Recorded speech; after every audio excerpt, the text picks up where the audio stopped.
감찰하시며 나를 응원하시는 분, 내 길을 밝혀서 영원한 생명의 길로 인도하시며 나를 격려하시는 분, 크고 작은 갈등을 겪곤 하지만 항상 결국 당신을 선택합니다. 나의 유일한 고백의 대상은 오직 아름다운 당신뿐입니다. 나의 유일한 고백의 대상은 오직 아름다운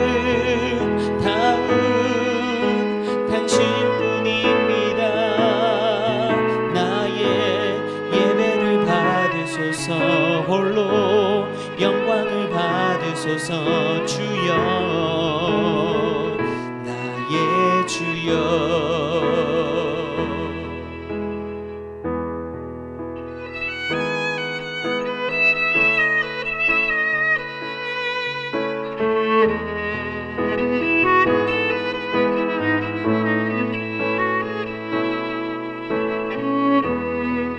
오 주님, 당신은 내 삶 구석구석까지 감찰하시며 나를 응원하시는 분, 내 길을 밝혀서 영원한 생명의 길로 인도하시며 나를 격려하시는 분, 크고 작은 갈등을 겪곤 하지만 항상 결국 당신을 선택합니다. 나의 유일한 고백의 대상은 오직 아름다운 당신뿐입니다. 나의 유일한 고백의 대상은 오직 아름다운 당신뿐입니다. 나의 예배를 받으소서, 홀로 영광을 받으소서. 주여, 나의 주여.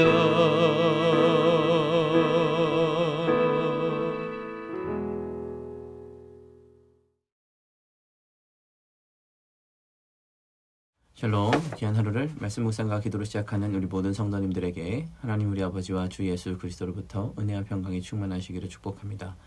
이 시간 함께 살펴볼 말씀 로마서 2장 1절과 2절의 말씀입니다. 우리 함께 읽겠습니다.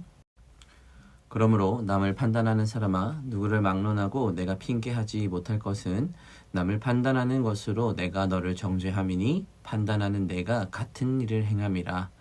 이런 일을 행하는 자에게 하나님의 심판이 진리대로 되는 줄 우리가 아노라. 아멘. 사람은 누구나 다른 사람을 판단합니다. 하버드대 입구에 보면 사람을 외모로 판단하지 마라 라는 경고가 있을 정도로 많은 사람들이 겉모습만 보고 남을 쉽게 판단하는 습성을 가지고 있죠. 스티븐 코비라는 박사가 자신의 책을 쓰면서 뉴욕 지하철에 있는 예화를 작성했습니다. 어느 날 한 할아버지가 지하철 바닥에 앉아 넋을 놓고 있는 사이에 아이들이 시끄럽게 뛰어놀기 시작했습니다. 그런데 아버지가 아무런 제지를 하지 않자 승객들이 아버지를 향해 비난하기 시작했습니다. 그러나 아버지가 이렇게 이야기했습니다. 오늘 내 아내가 세상을 떠났습니다. 라고 말하자 승객들의 태도가 바뀌었죠. 우리는 종종 이런 상황에 빠집니다. 겉으로 드러난 모습만 보고 누군가를 쉽게 판단하지만 정작 그 사람의 사정을 알게 되면 우리의 태도가 달라지게 되죠. 오늘 본문은 바로 이런 판단의 문제를 다루고 있습니다. 로마서 2장은 사람을 판단하지 말라라는 엄중한 경고로 시작하는데, 특히 이 말씀은 복음을 먼저 들은 유대인들, 곧 오늘날 우리 그리스도인들에게 깊은 말씀과 메시지를 줍니다. 로마서 2장 1절은 판단하는 사람아 내가 핑계하지 못할 것은 남을 판단하는 것으로 내가 너를 정죄한다 라고 말씀하고 있습니다. 여기서 판단이라는 단어가 이 한 절에서만 3번 반복되죠. 그만큼 중요하다라고 하나님께서 말씀하시는 것입니다. 먼저 본문은 그러므로 라는 접속사로 시작합니다. 이 그러므로는 1장의 내용과 밀접히 연결되어 있죠. 로마서 1장은 인간이 얼마나 극도로 죄악에 빠질 수 있는지를 보여줍니다. 특히 로마 제국의 타락상, 권력 중심으로부터 오는 부패와 도덕적인 추락을 묘사하면서 이방인들의 죄악을 고백하죠. 하지만 로마서 2장에서는 이 초점이 달라집니다. 1장에 타락한 이방인들 대신 이제는 그들을 판단하는 유대인들을 지적하고 있죠. 우리는 저들과 다르다라고 말하면서 스스로를 의롭다고 여겼던 유대인들에게도 사도 바울은 이렇게 고백하는 겁니다. 너희들도 같은 자이다. 오늘날 우리도 마찬가지죠. 복음을 들은 우리가 스스로를 의롭다고 생각하고 세상을 판단하면서 나는 저들보다 낫다라고 말하고 있지는 않으십니까? 하지만 바울은 우리가 세상과 다르지 않음을 경고하고 있습니다. 하나님의 기준에서 보면 우리의 내면도 동일하게 죄로 물들어 있기 때문입니다. 그리고 로마서 2장 2절에는 우리가 하나님의 판단대로 진리대로 되는 줄 안다 라고 말씀하십니다. 여기서 진리대로라는 표현이 중요합니다. 헬라적 사고에서 이 진리라는 것은 단순히 거짓의 반대가 아니라 본질과 실체를 의미합니다. 반면 현상은 겉으로 드러난 모습이죠. 그러니까 사람은 보이는 행동만 가지고 판단을 합니다. 하지만 하나님의 마음은 동기와 본질을 보신다는 것이죠. 예수님께서 이를 마태복음 5장에서 명확하게 가르치고 계십니다. 예수님은 마음의 음욕을 품은 자도 이미 간음하였다라고 말씀하셨죠. 이는 단순히 외적인 행위가 중요한 것이 아니라 마음의 동기와 본질까지도 죄로 간주하시는 하나님의 기준을 제시하신 것입니다. 사도 바울은 로마서 2장에서 유대인들을 향해 너희도 똑같다 라고 선언합니다. 실제로 죄악을 저지르지 않았다 하더라도 마음의 본질은 동일하기 때문이죠. 이 하나님의 기준 앞에서 과연 누가 의로울 수 있겠습니까?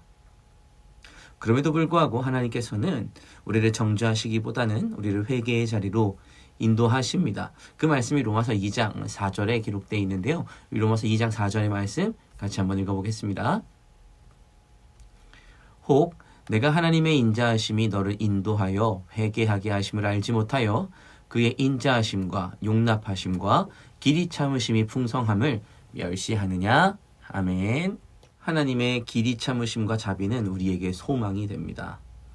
예레미야 선지자는 이렇게 애가에서 고백하죠. 여호와의 인자와 긍휼이 무궁하심으로 우리가 진멸되지 아니합니다. 아침마다 크고 새로우니 주의 성실이 크시도이다. 하나님은 우리가 넘어질 때마다 다시 일으켜 세워주시는 분입니다. 그분의 사랑과 성실함에는 한계가 없죠. 그리고 그분의 사랑과 성실함이 극명하게 드러나는 것이 바로 십자가의 사건입니다. 우리가 하나님 앞에서 의롭다함을 받을 수 있는 유일한 사건 역시 이 십자가 사건 때문입니다. 십자가는 하나님의 사랑의 완전한 증거이죠. 하나님께서는 죄로 인해 망가진 우리를 회복시키기 위해 독생자이신 예수 그리스도를 이 땅 가운데 보내셨습니다. 하나님의 사랑은 단순히 감정적인 사랑이 아니라 성실하고 끝까지 책임지시는 하나님의 사랑이라는 것입니다. 요한계시록 23장 13절에는 예수님께서 나는 알파와 오메가요 처음이자 마지막이다 라고 고백하십니다. 하나님은 시작하신 일을 반드시 끝내시는 분이십니다. 우리를 향한 하나님의 사랑 영원하며 결코 중단되거나 멈춰지지 않습니다. 우리는 누구도 판단할 수 없는 존재들입니다. 로마서 2장은 우리에게 이렇게 말합니다. 너희가 판단하는 그 기준으로 스스로를 좀 돌아봐라. 십자가 앞에서 우리는 모두 죄인이죠. 하나님의 기준 앞에서 우리는 모두 죄인이죠. 우리 누구도 누구에 대하여 나쁘다, 그르다, 잘못됐다 판단할 수 없습니다. 그들을 향하여 정죄할 수 없습니다. 만약에 우리 가운데 그런 마음이 있다면 그러한 마음을 멈추고 하나님의 시선을 바라보아야 합니다. 사도 바울은 고린도전서 4장에서 주님 외에는 누구도 판단할 수 없다고 말씀하고 있습니다. 서로 판단하기를 멈추고 하나님께서 맡기신 일을 충성되게 감당해야 한다라고 하나님께서 말씀하시죠. 사랑하는 성도 여러분, 우리가 판단하는 자리를 잠시 내려놓고 하나님의 사랑에 좀 기대어 살아갔으면 좋겠습니다. 우리가 그 일을 위해서 판단을 멈췄으면 좋겠습니다. 사람의 겉모습과 행위를 보고 정죄하지 마시고 하나님의 기준을 잘 기억하셔서 하나님의 기준에선 나 역시도 부끄러운 죄인이라는 사실을 항상 기억했으면 좋겠습니다. 또한 우리가 십자가를 기억해야 합니다. 우리의 모든 죄를 지신 예수님의 사랑을 붙잡고 그분께서 우리를 사랑하기 위해서 어떤 희생을 하셨는지를 기억한다면 하나님의 사랑 잊혀지지 않으실 겁니다. 마지막으로 우리가 소망을 좀 품었으면 좋겠습니다. 하나님께서는 넘어질 때마다 우리를 다시 일으켜 세워주시는 분입니다. 끝까지 우리를 성실하게 사랑하시는 분입니다. 우리의 소망은 우리의 행위에 있지 않습니다. 하나님의 자비와 성실한 사랑만이 우리의 유일한 소망이 될 것입니다.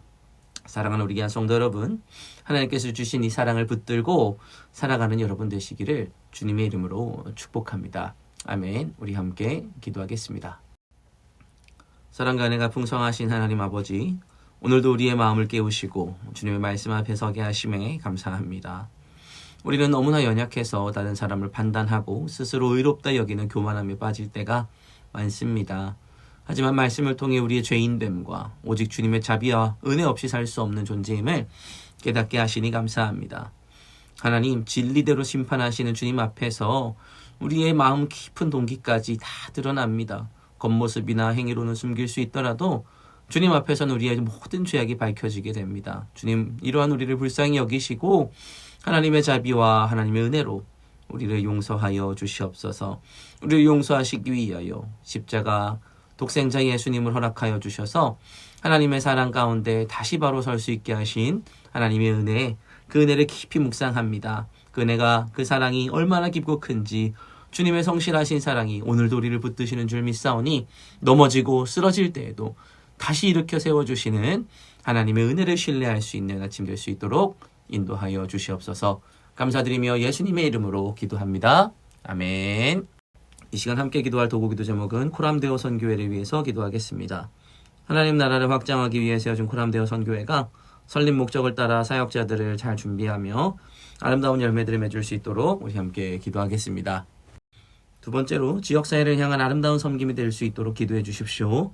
선교회 주된 사업, 사회복지, 문화예술사업 등 이러한 사역들이 체계적인 계획을 가지고 실행되게 하시고 하나님이 기뻐하시는 사업들 될 수 있도록 우리 함께 기도하겠습니다.